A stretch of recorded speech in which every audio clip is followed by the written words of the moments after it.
അത് അതിനകത്ത് വ്യക്തിപരമായ ചില പ്രശ്നങ്ങളാണ്. അതിപ്പോൾ ഇത് കഴിഞ്ഞിട്ട് ഞാൻ എല്ലാവരും കൂടെ വിളിക്കാൻ പറഞ്ഞിട്ടുണ്ട്. അവരൊക്കെ തമ്മിലുള്ള പ്രശ്നം അല്ല, അക്കാദമി പ്രശ്നമൊന്നുമില്ല. അക്കാദമി നന്നായി പ്രവർത്തിക്കുന്നുണ്ട്, ഏറ്റവും മികച്ച പ്രവർത്തനം നടത്തുന്ന ഒരു സ്ഥാപനം. വ്യക്തിപരമായ അങ്ങോട്ടും ഇങ്ങോട്ടുള്ള സംവാദങ്ങൾ എന്തെങ്കിലും ഉണ്ടെങ്കിൽ അത് ചർച്ച ചെയ്ത് പരിഹരിക്കും. വിശദീകരണത്തിന് ആവശ്യമൊന്നുമില്ല, സംസാരിച്ച് തീർക്കാവുന്ന വിഷയമുള്ളൂ, വലിയ കാര്യമായിട്ടുള്ള വിഷയമൊന്നുമില്ല. അത് ഞാൻ പറഞ്ഞേ, പേഴ്സണലായിട്ടുള്ള കാര്യം. നമ്മുടെ വകുപ്പും അക്കാദമി ഭാരവാഹികളായിട്ട് പ്രശ്നമൊന്നുമില്ലല്ലോ. അക്കാദമിക്കുള്ളിൽ നമ്മൾ ചുമതലപ്പെടുത്തിയ ചില വ്യക്തികൾ തമ്മിൽ ഉള്ള ചില പ്രശ്നങ്ങളാണ് ഇപ്പോൾ ഈ പുറത്തോട്ട് വരുന്നത്. അത് നമ്മൾ ചർച്ച ചെയ്തങ്ങ് പരിഹരിക്കും. അതൊക്കെ അതൊന്നും കാര്യമാണ്.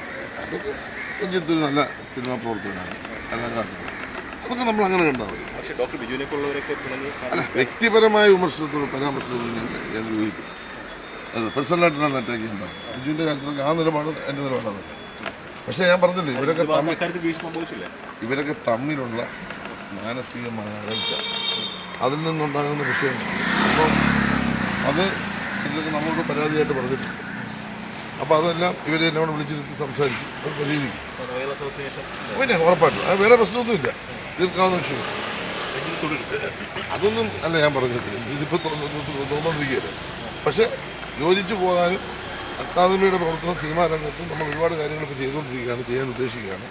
അതിനെ ശാക്തീകരിക്കാൻ കഴിയുന്ന രൂപത്തിൽ അതിൻ്റെ ലീഡർഷിപ്പിലുള്ള എല്ലാ നിലപാട് സ്വീകരിക്കണം. ആ നിലപാട് സ്വീകരിക്കാവുന്നതായിരിക്കും അവർക്ക് നല്ലത്.